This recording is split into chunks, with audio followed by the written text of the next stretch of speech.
Hey guys, Jeremy here from Touch of Class Creations. Haven't been with you guys in a couple weeks. Apologize for that. Had a little problems last week. Our computer died on us. Had to get a new computer system and then got behind on orders and just got busy. Kind of crazy around here. Had a hurricane come through, so just had to take a little time off. So been about 2 weeks since we made a video, but coming back with the video today. I'm going to do a wall clock. We're going to sublimate a picture onto some cardstock and laminate and put it in a clock and make a good project. So a lot of these videos out there, this is a little bit a different way to do it. I can't always bring brand new videos. A lot of videos I do, some of you may have seen the techniques before. Maybe I do a little bit different. You see different ways to put it up in the machines. But, you know, there's a lot of videos out there, so I can't always just bring brand new stuff that there aren't videos for. I'm going to have to do videos on other videos that have been done. Maybe you've seen them, maybe you haven't, but that's just the way the channel is going to work. So the wall clock from Walmart, which I already took apart, so we'll put it back together in the video, but I've already taken it apart. This is basically the clock.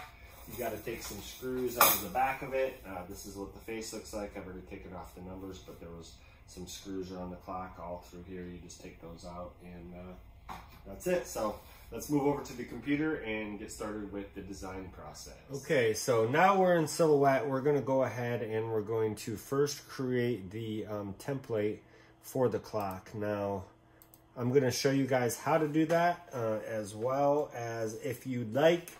In the store, I will have the template available for 99 cents. So if you're lazy, my wife, she says, make one for people because a lot of people are lazy like me and won't want to make it, but it's super easy. So if you want to make it, make it.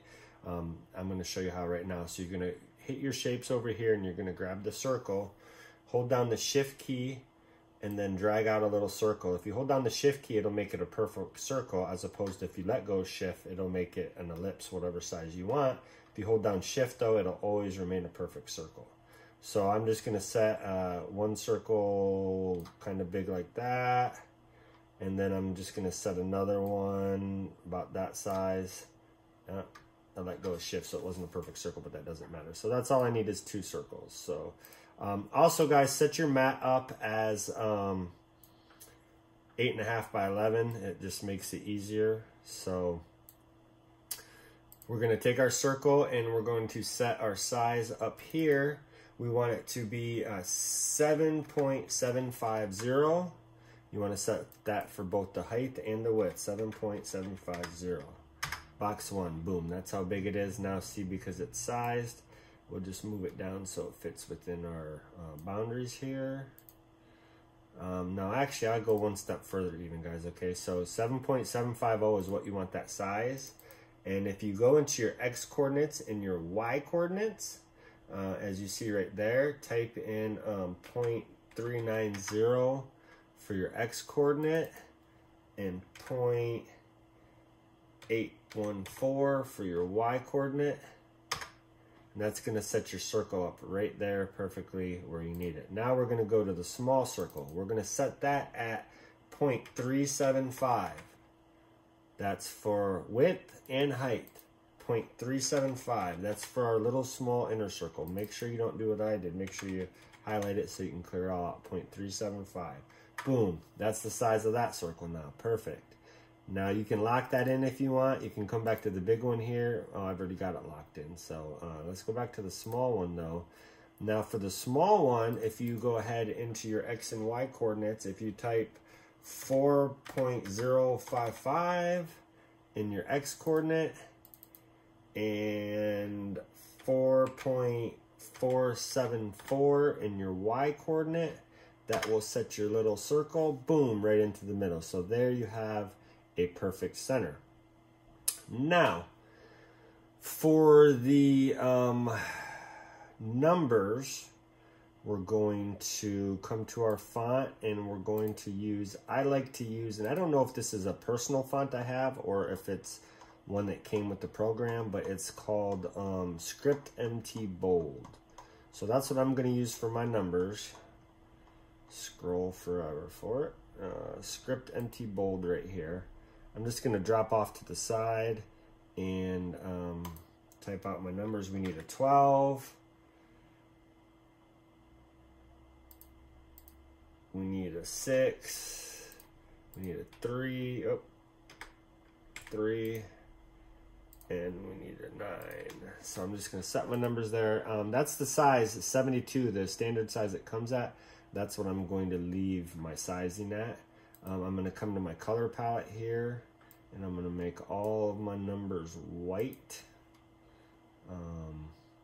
And so now we have our numbers set up. We're gonna wait and drag them onto our image after. So now I'm gonna put my image here. Just so you guys can see, this is what I'm doing. I've already set this up. I had to size up the template myself, so I had to do a couple test prints. I actually did one already that came out like this, but it was a little bit small. I went off 7 and 7.25, and it just came out a little different. So that's why we're trying it again. And this time I decided to make a video with it. So if I could find my file, HIJK right here. So this is what I'm going for right here, but we're going to show you based on what we're working on here, how we do that. So I'm going to drag and drop the picture of my kids in here. Well, for purposes of this video, let's see if I can get it over here. Come on. Okay, we'll do it over here. Let's see. Downloads. I gotta figure out where to put my stuff. Hold on, guys. Okay. It's gonna be somewhere in this folder. Right here. So drag and drop, guys. I usually have my stuff set up like this. You can see on my other monitor, and I'll drag it and I'll drop it in here.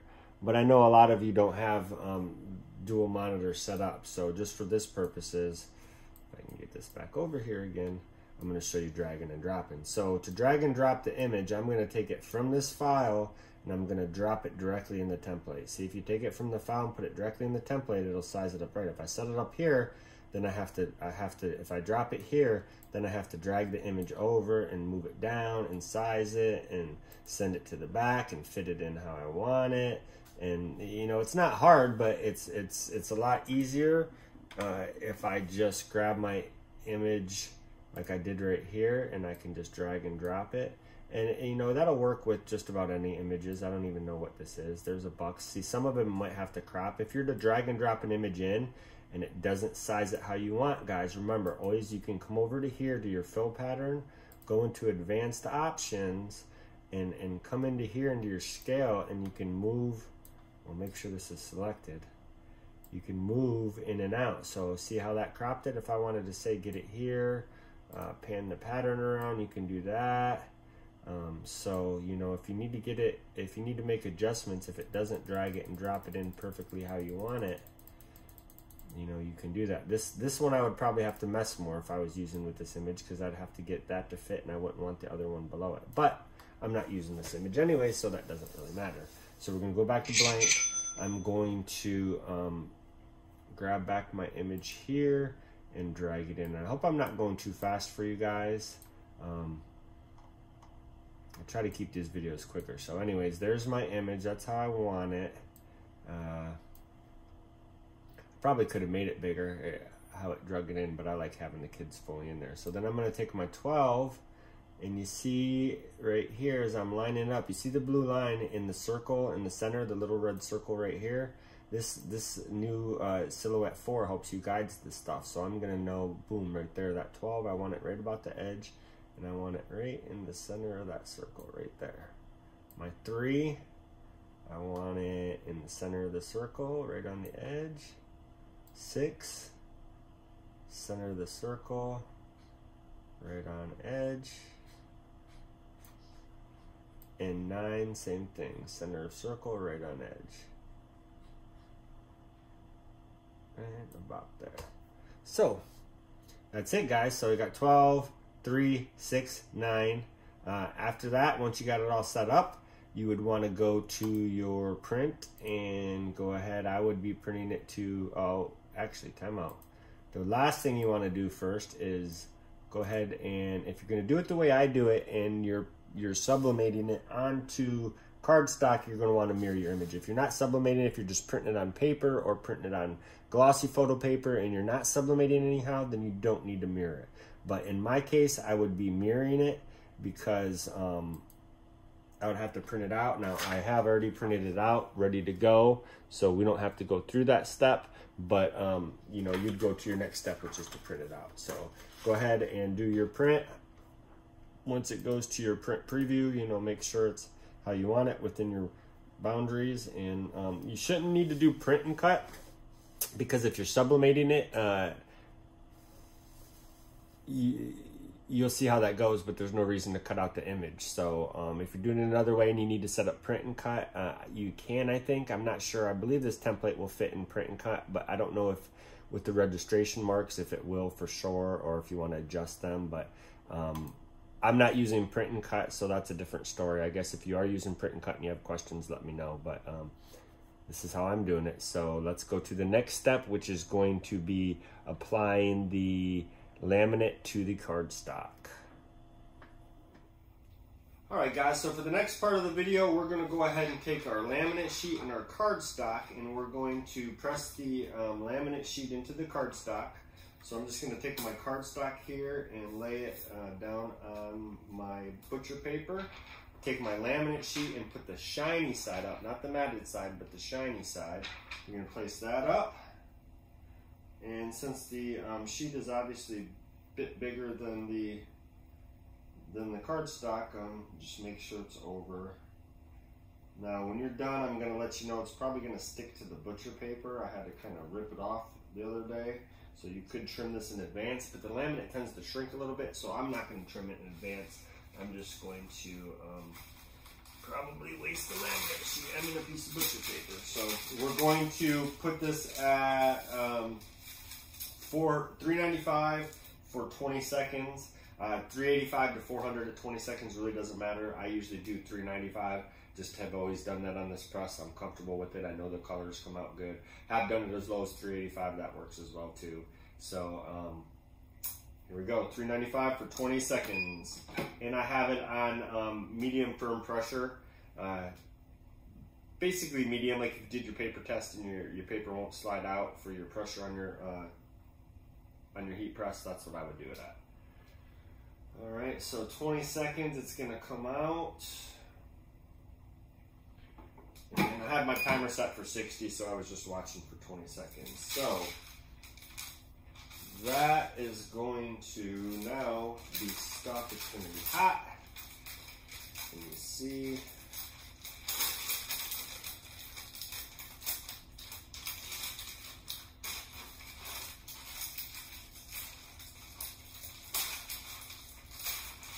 Probably a better way to do this. I don't know.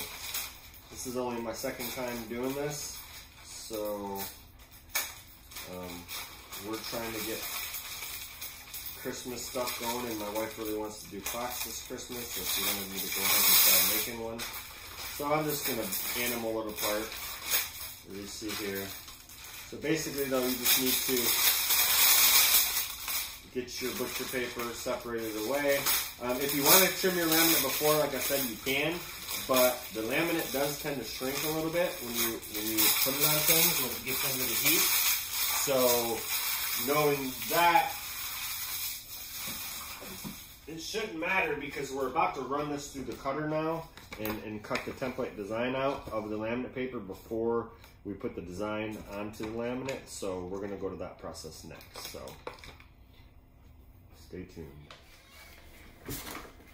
Okay, so once again, now we got to just trim the laminate away from the cardstock. You really only need to trim two sides because the machine is going to cut the clock template out anyways. And you're going to probably throw the rest of the cardstock away. So I'm just going to trim two sides. If you're going to trim two sides, though, you better trim the right two sides so you can put it up. So actually, I'm going to trim three sides.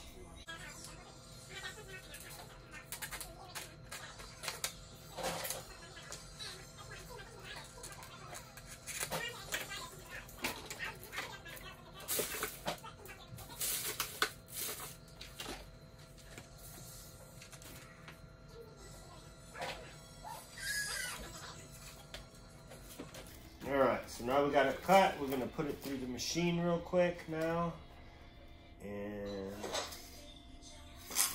so now you see my image is done.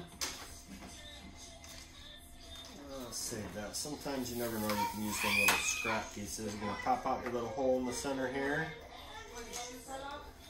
And there we go. Now, the last step is going to be to set up your laminate sheet, your sublimation sheet, and sublimate it straight to the laminate. So, the way I'm going to do this is I'm going to tape this to my picture.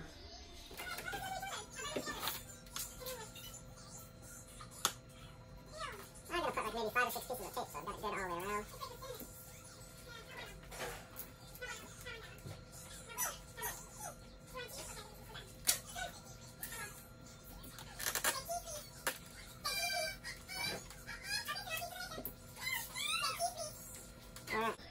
So, got it taped, it's pretty good. Now we'll move it over to our heat press. Okay guys, back to the heat press now. We're going to go ahead and do this at 60 seconds at 400 degrees or 395 degrees. One more piece of parchment paper here.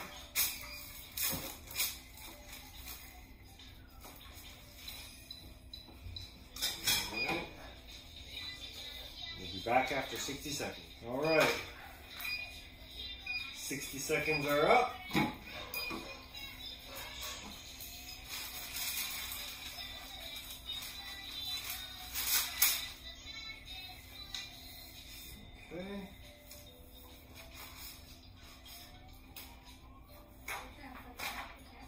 And you can see right here our image. And it looks like I didn't quite line it up perfectly around the clock. I'm a little bit off on the edges as far as the image goes, but that should serve our purposes for putting it back in the clock. So let's move it back to the workbench. Okay, so now it comes to putting the image in the clock. Now with the, if you do it how I did with the laminate and the cardstock, you can see when you get the laminate, it tends to want to bend up the cardstock a bit. So I'm just trying to bend it back a little bit. Use double-sided tape while you're making it. If you have double-sided tape, I didn't have any available right now, so I just rolled some tape, or my wife rolled some tape for me. I'm going to use a combination of some rolled tape, and actually I'm going to take a little bit of this glue stick here as well. Just put some glue stick on the back of this, like that. I'm actually going to put a little bit more in here too. Nice and easy, quick. And then just take your image and center it on your clock. I'm going to center it right on the numbers with my 6 on the 6 and the 12 on the 12. That way when I go to set everything right at the end, I know it's lined up how the clock is lined up.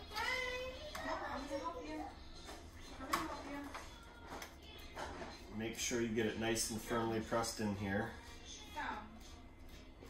I'm going around the edges. Now I'm just doing this as a demo. We're going to make some of these to sell on our Etsy store. So I'm not super concerned if it stays in too well, because I might even change some of the pictures in here. But for purposes of the video, you could use Mod Podge, you could use hot glue, anything you want really to make sure that this image stays on here good. Once again, if you're not even using the laminate like I did, you could put that underneath, a book or something to just get it straightened down more. But whatever you need to make it stay down, that's really, entirely up to you. This, for my purposes, is going to work fine. Like I said, I may end up pulling this back out. These clocks are cheap enough, maybe not. These are our 3 lovely kids, our newborn Nathan and Megan and Jaden, 16 and 12 and 2. So now you guys have officially met the kids. You haven't met the wife yet. She'll be in a video eventually. So I'm still coming up a little bit on the edges. Once again, don't be like me and be caught off guard and decide to make a video and then don't have everything you need. So double-sided tape, glue gun, anything you want to adhere it down, Mod Podge. Now I can't peel this little piece up to get a little more glue in there.